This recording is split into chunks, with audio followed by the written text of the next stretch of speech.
Live from the Washington, D.C. area, it's the Inside Scoop, Emerald Planet. All the ecology news that our viewers want to know. Now, here's your host, Executive Director of the Emerald Planet, Dr. Sam Lee Hancock.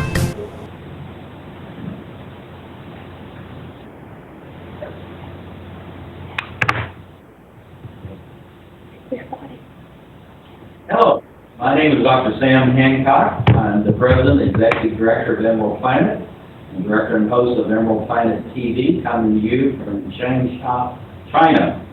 So we're on site here looking at the 1,000 best practices, the best of the best that's coming out of China as it moves through the 21st century. And a country with 1.3 billion people needs to pay great attention to the economy, of course. But now, as the economy has expanded and many people have moved into the middle class, and the nation has certainly developed itself, it's now looking at what needs to be done as far as the environment is concerned. And there are a number of people that are very actively engaged in this. And simultaneously, a whole new group of people have established themselves, the NGOs, non-governmental organizations, the non-profits, as we're known in North America, are very, very active and have been for a number of years. I have one gentleman sitting right beside me, Jen Green He, who is the Director General of the Environmental Action Committee of Hunan Province, one of the largest, most prominent provinces in China. And sitting next to him is Dr. Ting He, who's been on Emerald Planet TV a number of times. He's the president of the International Fund for China's Environment. And Drew, thank you for being with us. Dr. Harris, always good to have you. Thank you. Thank you. Glad to have you with us. And Dr. Harris is going to be translating for Dream, so there'll be a little extra gap and some time taken, but we want to make sure that we're able to reach out to all of our Chinese guests and hosts. And so thank you for being with us. Drew, tell us a little bit about your association. I know it's large, it's very active, but tell us a little bit about it. 我们叫湖南省环保支撑联合会，最主要是由热爱环保的人士、企业，还有相关的这个 NGO 一起组成这样一个全省性的、非盈利性的、独立性的、公益性的环保机构。致力于我们的机构的使命是致力于支持这样一个行业的，我们的 NGO 这个行业一个发展，搭建这样的一个公共参与环境的一个平台。Dr. This is representing the Hunan Environmental Federation. The federation is composed of professionals, business, and NGOs. It's a platform for environmental exchanges, communications, public presentations. Especially, it's a popular platform.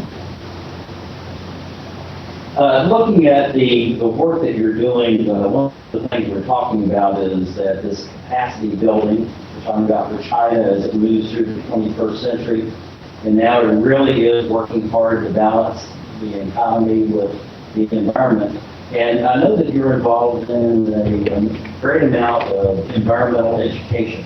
Tell us a little bit about that.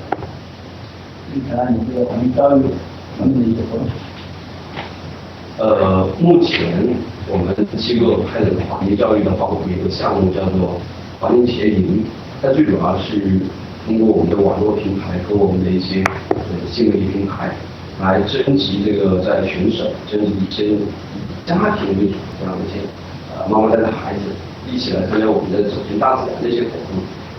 比方说有这种诗意的体验，有森林的体验，有这种农耕文化的体验。就是通过企业来让他们热爱大自然，充满爱好大自然。One of the projects is the summer camp. They organize the mother and children and go together, go to the nature, go to the wetland, and other environmental projects. And through this experience, then they can teaching the family, the children, and the beautiful nature and the value of the environmental animals. Well, I know this Hunan is really a beautiful province. I've had a chance to travel with you and the others all over the province.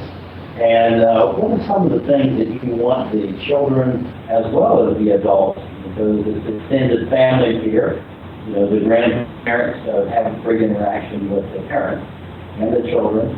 What do you want them to take away from the experience that you're actually sharing with them?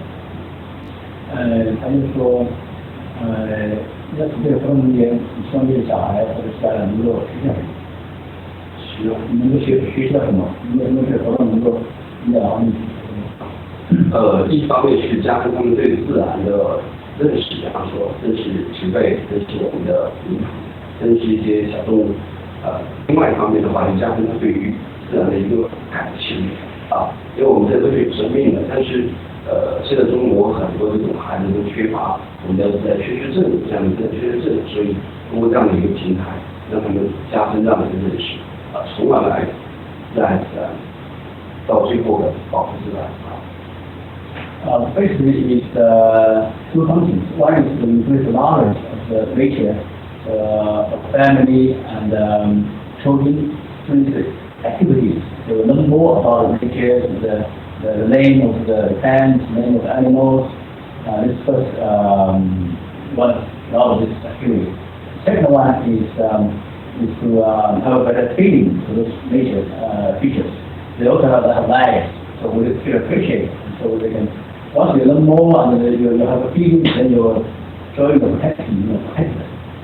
So I understand that what you're doing is getting them into nature so they understand it, because when I came south and come into the major city, the capital city, it's huge. 7 million people here, and of course in China, they say it's a middle-sized city, so the difference in scale.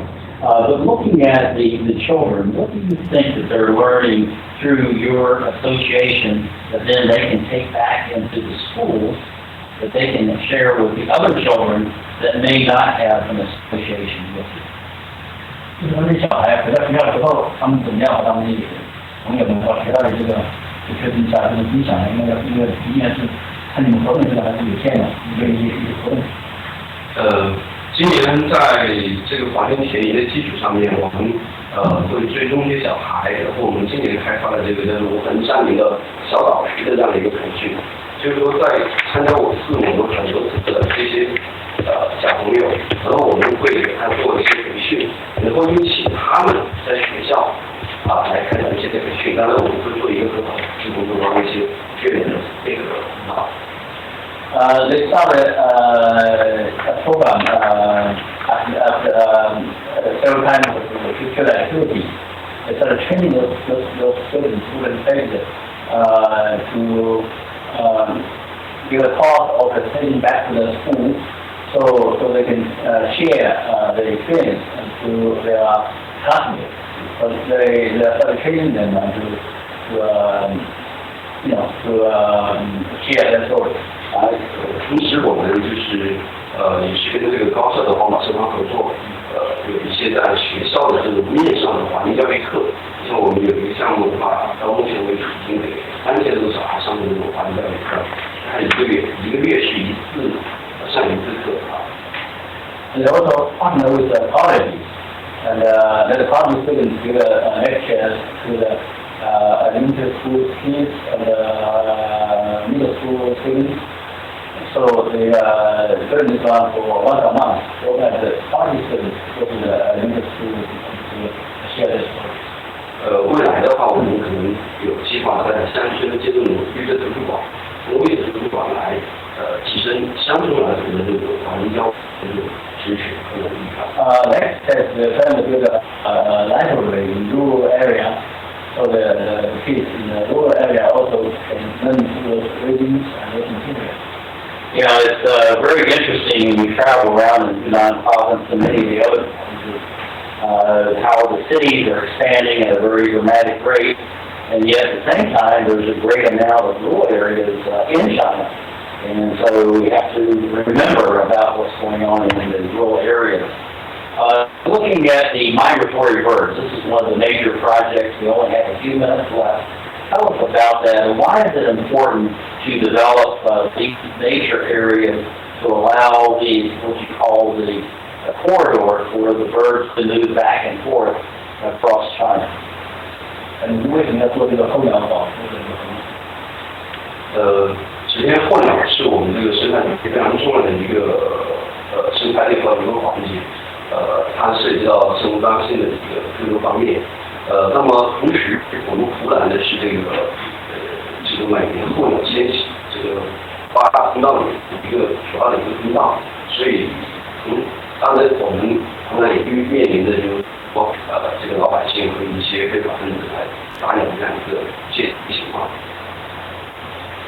Migrated birds is one of the major elements of this biological chain. Hunan is a place where the migrated birds have to pass, one of 8 major channels in China. So there's a number of illegal hunting, some of citizens, the hunted birds, so it creates real harm to them. They're really the habit is not safe for them anymore. Well, we're just about running out of time as we come from Changsha, China. But one last question. What do you see for the future of your Environmental Action Association and its expansion around Hunan Province and some of the best practices that's going beyond this province? 因为你对湖南环保联合会的这个将来有什么预期？我认为就是在将来我们在湖南的时候，好多环保联合会的这个作用或者说它的意义会越来越重大，因为随着湖南的这个环保的发展的话，它非常需要联合会这样的一个平台，来对接更多外面的资源，然后作为这个行业联合大家一起来发声啊。We think that we play more and more important role in the future in environmental protection. We need this kind of organization to connect all the resources, the society, doing the force for environmental protection in Hunan. Very good answer, and you're doing very good work. And thank you for being with us. It's always a joy to be with you. Thank you, Dr. He. And thank you for being with us as we're coming to you from Changsha, China, as we look around the province for this practice. And there's actually many more than that here. And so we want to share with you some of the best that's going on. And thank you for paying attention and watching. And we will be sharing more from China as we move forward to Korea. One day these rats were playing in the woods. Well, it's a matches and that's no good. Listen to smoke before you give it a try. Only you. Don't play with matches. Don't play with fire. Cause there's nothing very funny about ripped off life. Nothing very nice on a homeless mind. So if a gorgeous force is what you desire, don't play with matches. Don't play with fire. Only you can prevent wildfires. Fire. Why don't you just wash your car at home? When I wash my car, everything runs down the street and down into the storm drains.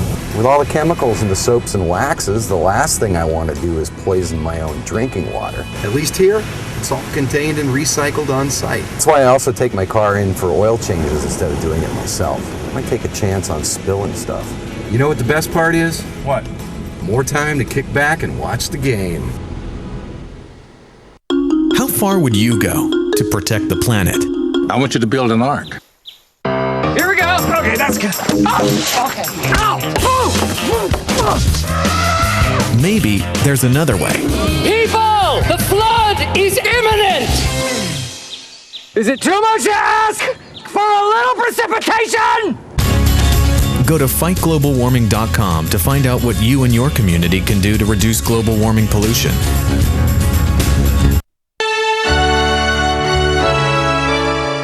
Somewhere around the world, there are men and women of the armed forces risking their lives, helping rebuild communities after natural disasters, collecting toys for needy children, tutoring kids in school. These are your sons and daughters who work to keep us safe, secure, and free. Dedicated men and women who put their country first.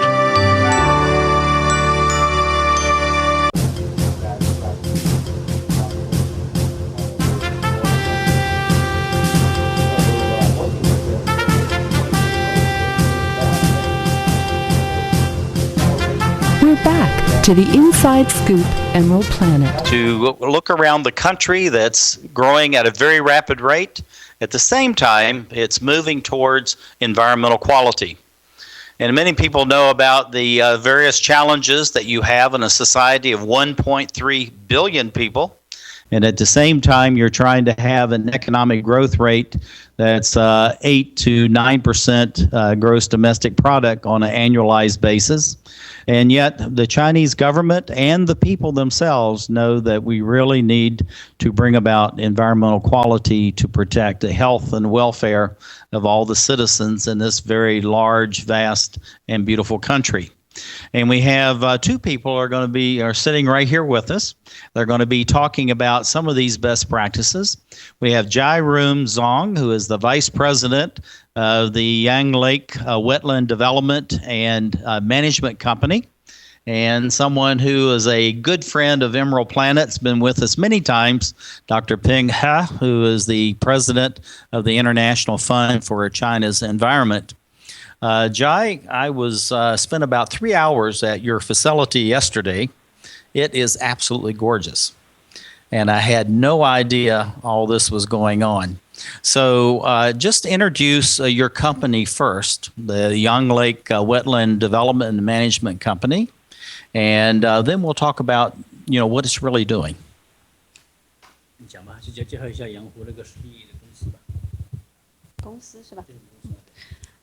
我们公司呢是一个就政府投资下的这个平台公司，那么主要是做这个新城区的建设和开发。所以多讲一点点。The company is government-sponsored enterprise. It's mainly focused on the new development zones development for the west region of Changsha City.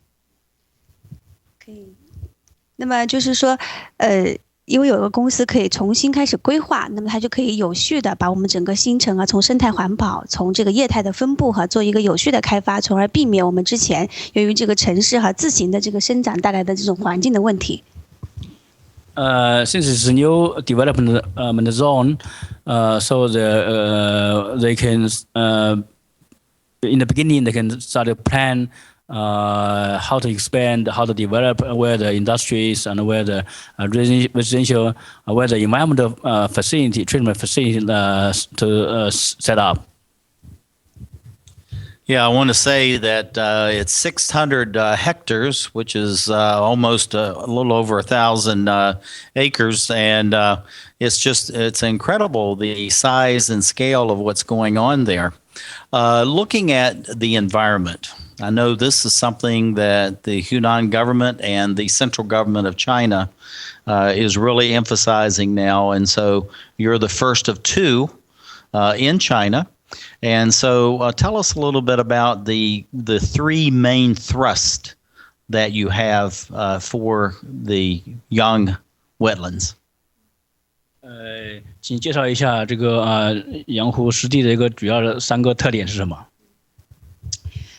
我们这个湿地哈，主要是有3个。第一个的话呢，它是一个在城市中心的湿地，而且它是一个人工的再生的湿地。就它之前它不是一个湿地，它是一块这个菜地，就是我们种菜的这个蔬菜生产地。那么是我们人工的哈去干预它，然后恢复到一个自然的状态，让它成为一个湿地的系统。那么这是第一个。第二个的话呢，就是在城中心啊，我们汇集了这个有8000多种的这个植物和300多种鸟类以及这个亚热带的昆虫等等哈，那么形成了一个城市中间的绿洲。那刚才我们这个何部长有讲到说关于鸟类的迁徙哈，我们刚好长沙是鸟道之一，那么这个地方呢就给它给了这个鸟类哈一个停住的地方。那么第3个的话呢是对于水的一个处理。水的处理的话呢，主要是说我们这个城市啊是靠近湘江的，就是我们的母亲河，也是我们中国内陆和这个主要的一个长江的这个这个支流之一。那么原来的时候呢，我们整个这个一般情况下哈，我们这个水 is okay. The three main characters of this wetland project is the wetland is located inside in the city, in the middle of the city. It used to be a vegetable field. Now it's artificially created as a wetland. Second one, after the creation of wetland, it become the habitat of the migrated bird. It become oasis of the city. attracting birds to habitat there. The third one is, of course, the main function is to treat the wastewater, because the area is next to the Xiang River, is the Hulan's mother river. So they want to make sure those wastewater be treated before they discharge it to the river. Yes, actually, we had a chance yesterday to go onto the river and to actually go into the waste treatment facilities there. So the number they gave me, they're processing 300,000 gallons of water there on a day-to-day basis, and they want to double that in the near future. So this is actually a very large-scale project. So balancing, let's focus first on the environment. What do you see as a management and development company, the purpose of the protecting the environment as a company?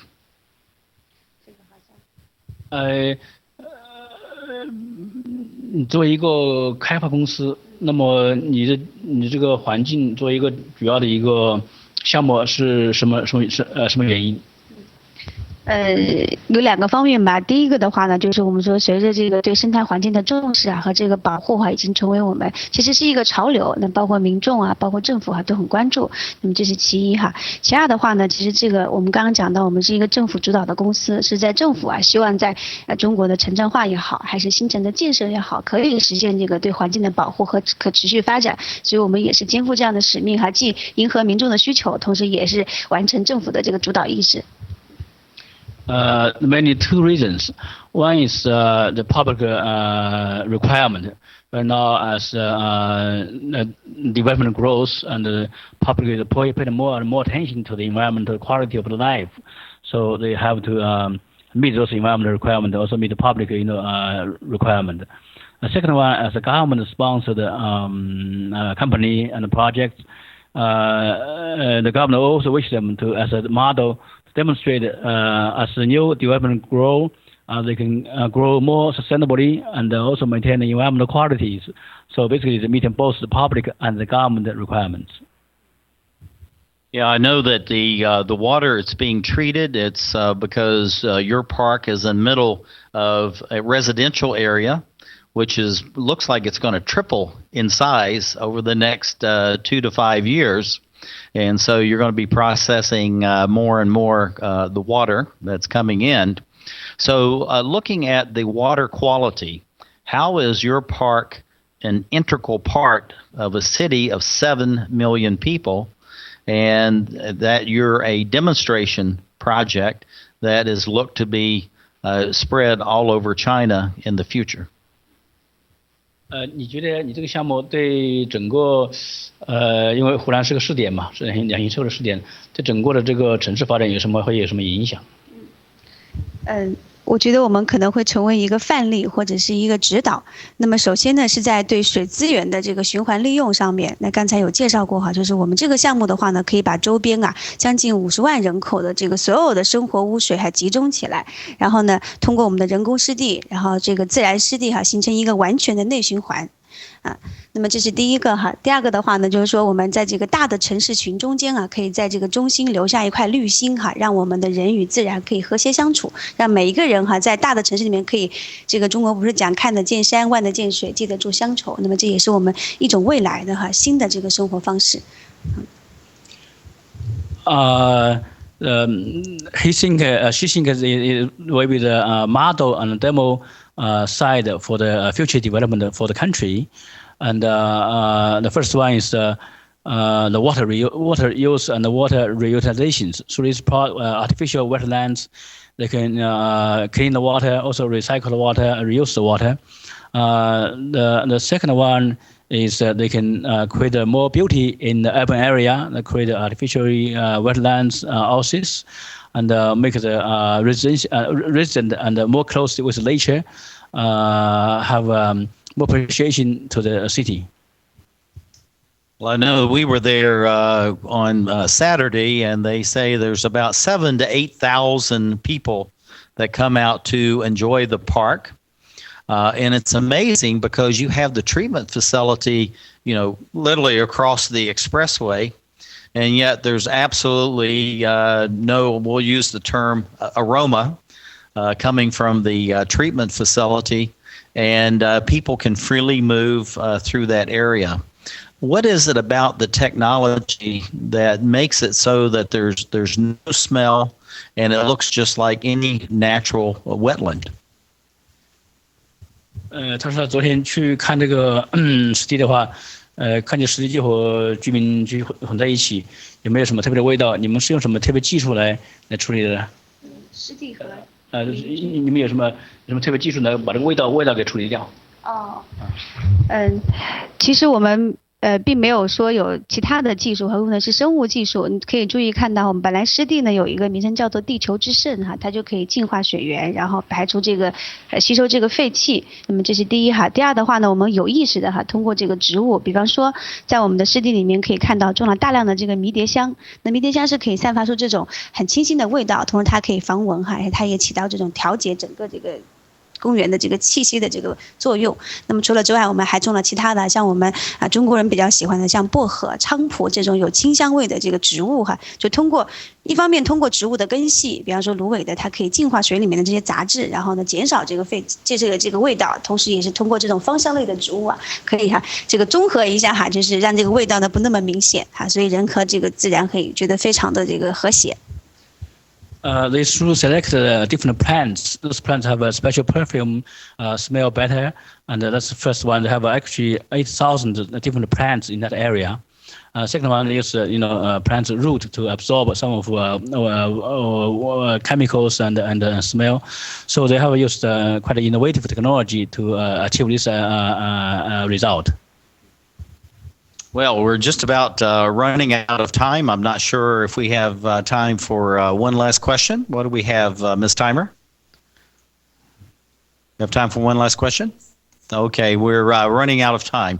Thank you for being with us. This is Jairoom Zong of the Yang Lake Wetland Development and Management Company, Dr. Ping He, the IFCE.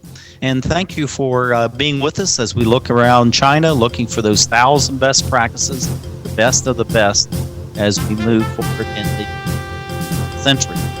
Thank you for being with us this week. Great.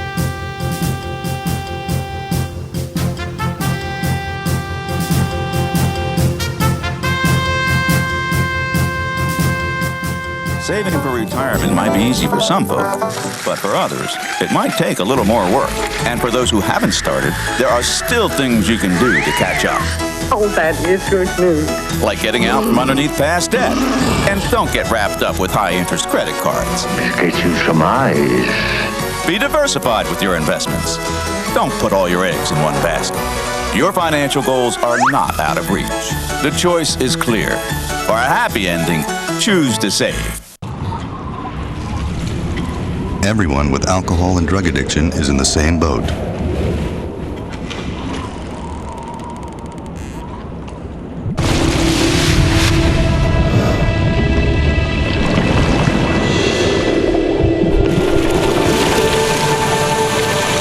With treatment, you can find solid ground. For drug and alcohol information and treatment referral for you or someone you know, call 1-800-662-HELP.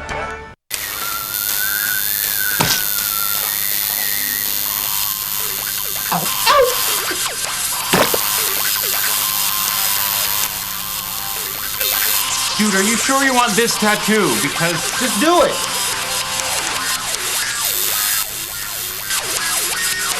Some mistakes in life are permanent. Like hearing loss.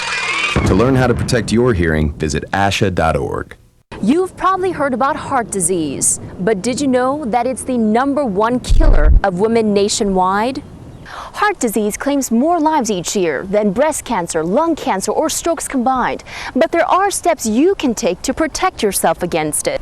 For more information on how you can prevent heart disease, contact your local American Heart Association or visit their website at www.americanheart.org.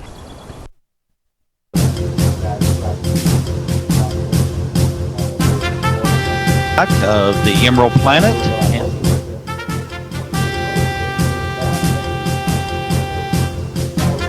we're back to the Inside Scoop Emerald Planet. Here again, your host, Dr. Sam. Hello, I'm Dr. Sam Hancock of the Emerald Planet and the Emerald Planet TV. We're coming to you from Changsha, China, looking around this vast country, looking for those 1,000 best practices, the best of the best as we move through the 21st century. And even though they have over 1.3 billion citizens and there's a big demand as far as economic development, at the same time, it's very important to protect and enhance the environment. All levels of government, whether it's the county, city, province, or the central government, are very aware and sensitive to the needs for environmental quality. I have a gentleman sitting beside me who's actually been involved with this for many years. Dr. Peng He is actually one of the pioneers not only for environmental quality and environmental development in China, but also to establish a viable NGO, non-governmental organization. And so it's a great pleasure to host you again on the Emerald Planet TV. And we're actually sitting in his home province and near his birthplace. So this has a special attraction and feeling for Dr. He. So tell us a little bit about the International Fund for China's environment, and then we want to talk about some of the change, the development, the dynamics of what's going on for environmental quality in China. Thank you, Sam. I'm glad to have this program in my hometown, Hunan Province. And International Fund for China's Environment is a nonprofit agency based in Washington, D.C. We set up in 1996, mainly promote U.S. and China environmental exchanges, technology sharing, also environmental education. Well, I know that you've been very active in areas, exchanges between China and the United States, also looking for new technology, services, and products that can be brought back and forth. But let's look really at Hunan Province. That's where we are. We keep talking in general about China. But what are some of the changes that you've seen within this area? Maybe a little bit about the population growth, the economics, but then really the thrust is environmental quality. Because I grew up in Hunan, so I keep very close eyes to the growth and development in Hunan Province. And Hunan Province traditionally is a rural, with agricultural, practice as a major revenue producing region. So its industrial is actually is lacking behind for quite a while, until about, say, 10 years ago. As the industrial grow and more vehicles come to the city, the urban expanding, so the pollution is came up. So about 15 years ago, one was city, actually where my hometown, Zhuzhou City, where those industrials expanding very rapidly, and also some traditional industries, was one of worst in the polluting city, city in China, one of 10 most polluted city in China. That's 15 years ago in the 90s. But after that, I think the Hunan government really put attention to the environmental treatment. So put a lot of efforts and build wastewater treatment, incinerator, and it's made quite significant progress. But as with other places in China, I still feel the treatment speed is still not catch up with the growth speed. Growth still significantly, especially the last decade. The region is booming and in terms of industrialized and business. So adding significant pressure to the environmental qualities, especially in recent years. Well, in traveling around your lovely area, I've had a chance to spend a lot of time out in the area. And I gave up after 100 the number of new buildings, high-rises that are going up around here. And sometimes there's 15 to 20 in one cluster of these high-rise buildings. You drive 1 or 2 miles and here's another cluster. and then you're now having infill between the clusters, and they haven't even been finished.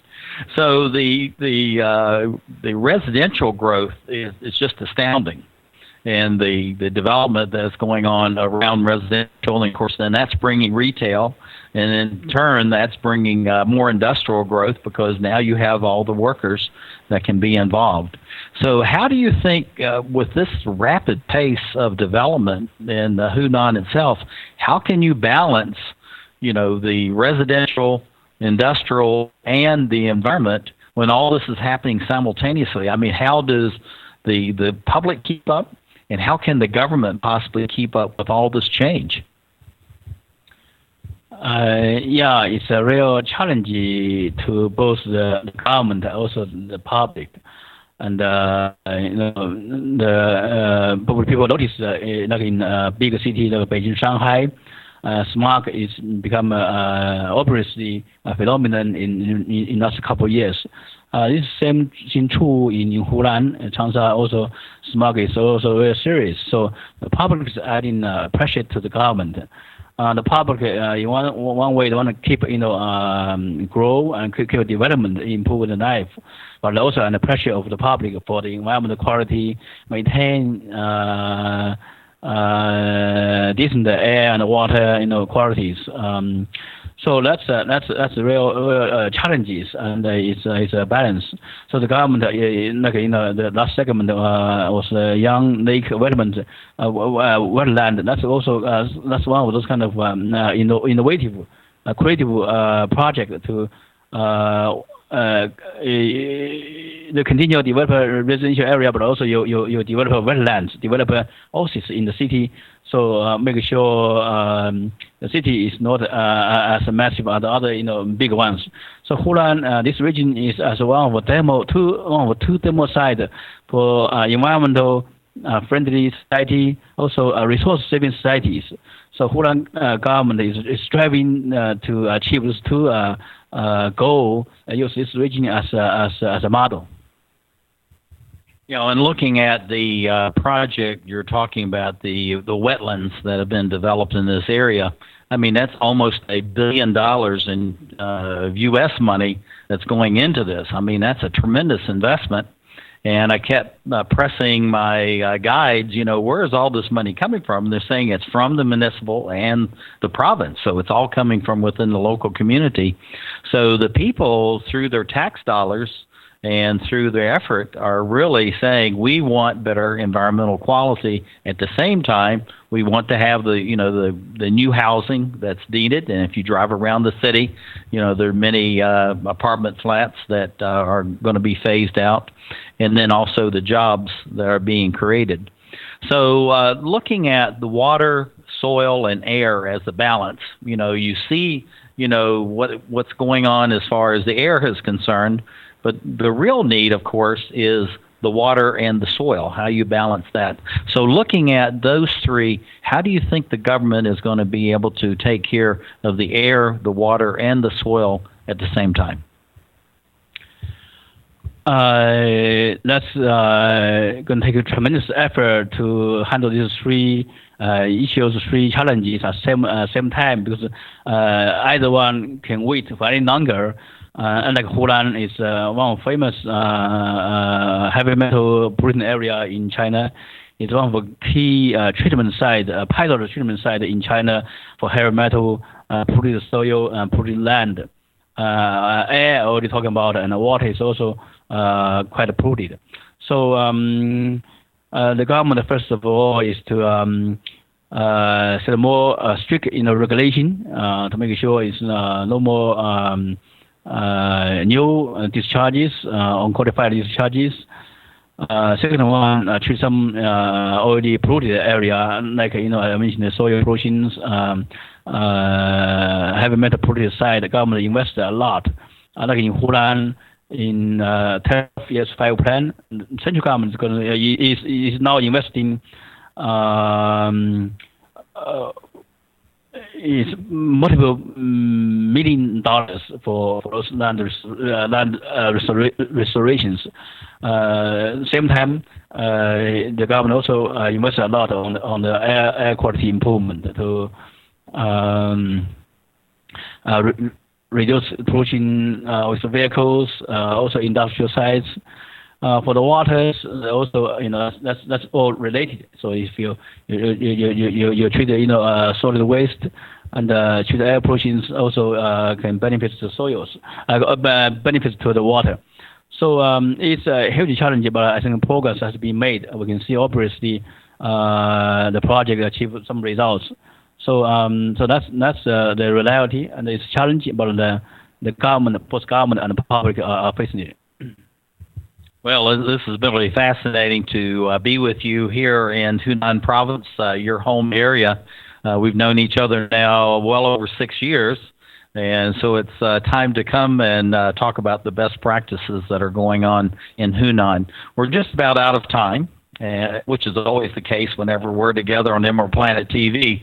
But what do you see for the growth of Hunan, but also the growth as far as environmental quality across the face of China? And we have about 1 minute to discuss all of that. I wrote a commentary to one of the major Chinese newspaper a couple months ago. I think environmental challenge is serious right now, but probably most likely it will be the peak, because according some histories, when your GDP per capita GDP reaches a certain amount, and when you have environmental law, have a tight regulation, also have a public pressure, then will be the country pollution will be gradually go down. So I think it's time to turn the trends around for environmental quality improvement. Last 30 seconds. What do you see for the future? I always ask you this question. What do you see for the future IFCE as we're moving towards 2050? IFCE will be continue be a platform to promote best practice, to share experience learned in the U.S., and to apply to China to solve the real problems, to improve China's environment and to biodiversity, to save, enjoy a better environment and better world. I think that's absolutely fantastic. And thank you for being with us as we come from Hunan Province in Changsha City, as we are here to look at the best practices, how we're going to face the future for environmental quality, and work together. We create. I need a job. Necesito trabajo. I would like to speak English better. Me gustaría hablar inglés mejor. I want to be a U.S. citizen. Quisiera ser ciudadano de los Estados Unidos. For over 35 years, Por más de 35 años, the Hispanic Committee of Virginia has been serving our community. el Comité Hispano de Virginia ha estado sirviendo a nuestra comunidad. Job training and placement, Capacitación, ayuda para conseguir trabajo, education for children and adults, educación para niños y adultos, immigration, naturalization, and medical referrals. ayuda para los procesos de inmigración y naturalización y orientación sobre médicos Are a small part of what we do. son solo una pequeña parte de lo que hacemos. For help, information, or to volunteer, Para ayuda, información o para ofrecerse como voluntario, contact the Hispanic Committee of Virginia, comuníquese con el Comité Hispano de Virginia, helping everyone participate more fully in American society. ayudando a todos a participar plenamente en la sociedad norteamericana.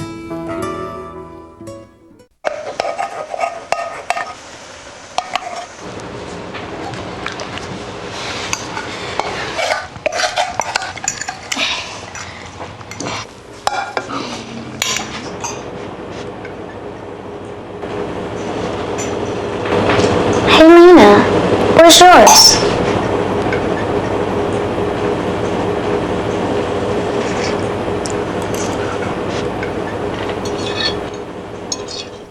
Would you notice if you were missing half your kidney function? According to the National Kidney Foundation, 20 million people have chronic kidney disease, and 20 million more may be at risk and not even know it. Anyone with high blood pressure, diabetes, or family history of chronic kidney disease is at risk.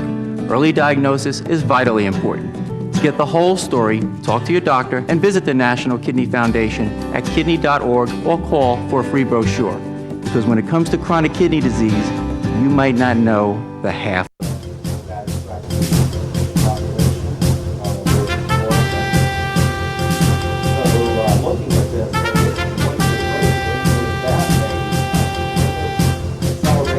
we're back to the Inside Scoop Emerald Planet.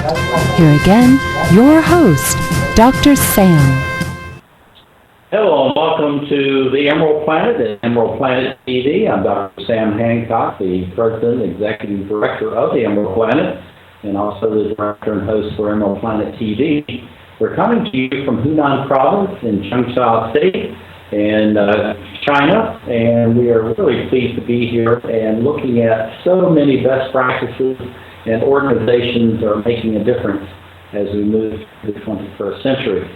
And I have someone who's going to be with us, and she's going to be sharing, and she is actually one of the pioneers and has been involved for a number of years as far as environmental quality and also working with volunteers, which is a really a unique aspect of Chinese society.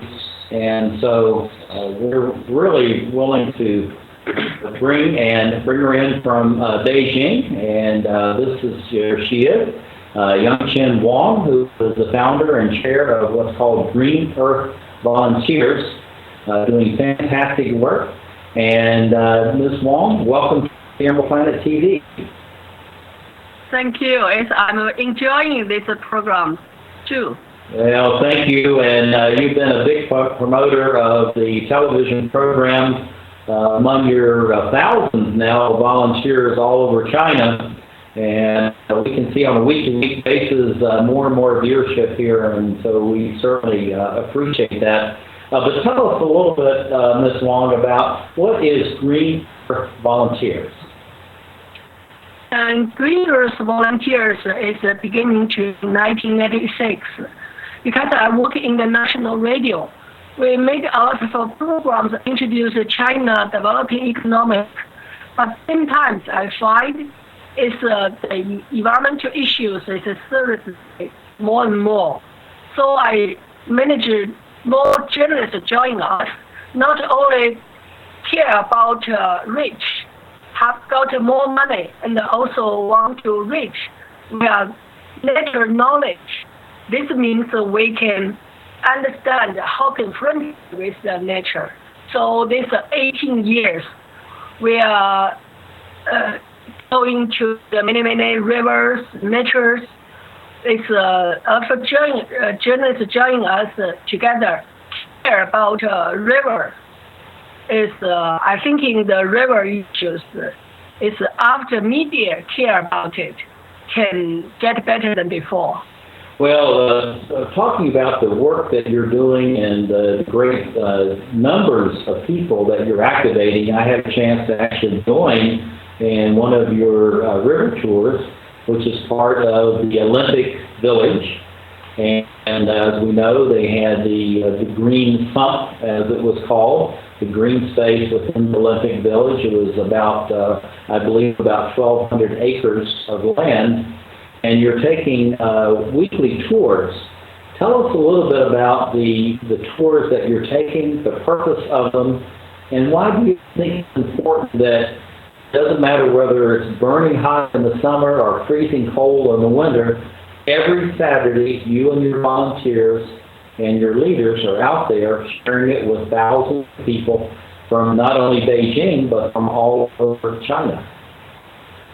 Yeah, because I'm thinking now it's Chinese. They say, "Oh, we need to care about nature. We have a change mind." But most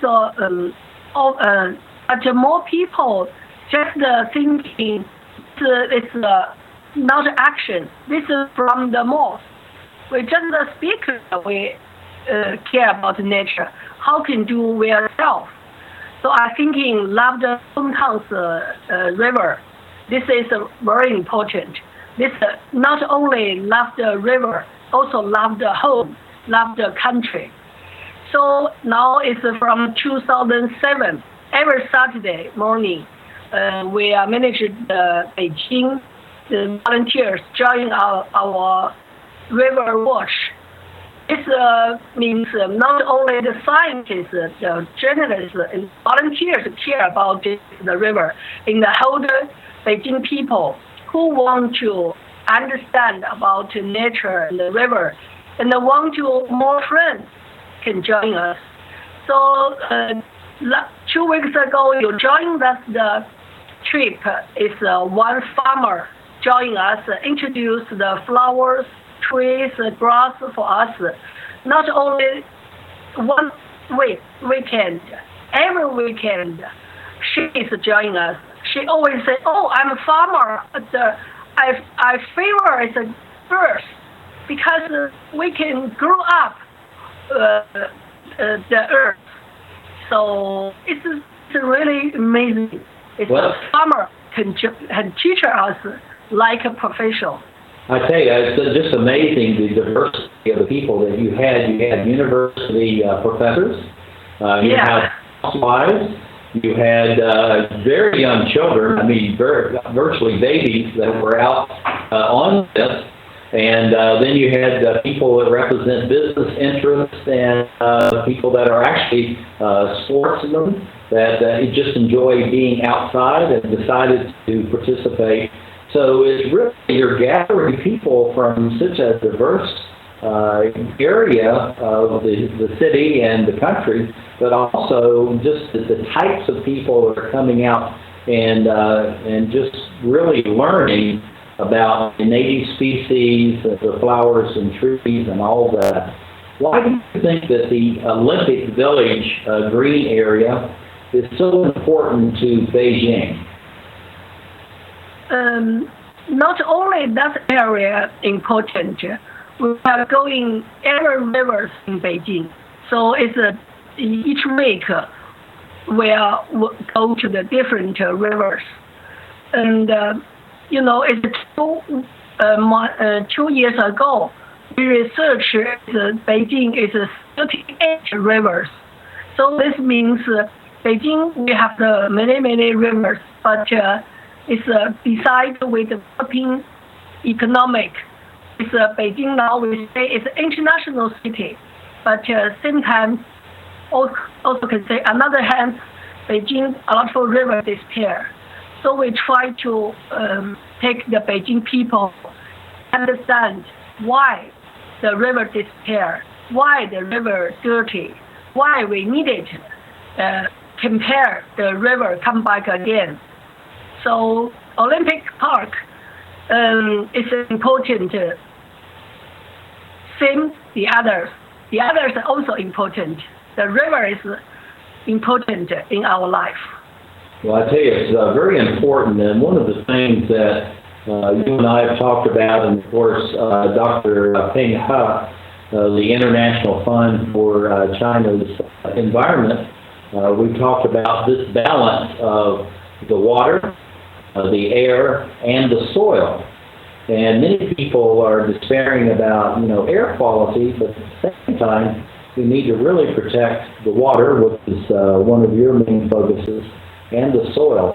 How do you think in a city that's growing as rapidly and geographically as fast as Beijing can try to bring this balance between protecting the air, the soil, and the water, which will bring a better health to all the citizens of Beijing and also the entire region? I think is the water quality is not only the one environmental issues. Now in the China, we also have the air quality and the soil qualities. So it's when we are river watch, we also try to find some professional, even some governor join us, so they can tell us something happened in Beijing, and something happened in China, and something happened in the world.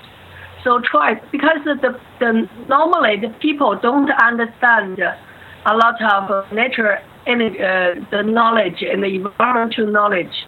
So like this, River Watch, we can say this is education. We tell the people understand about nature.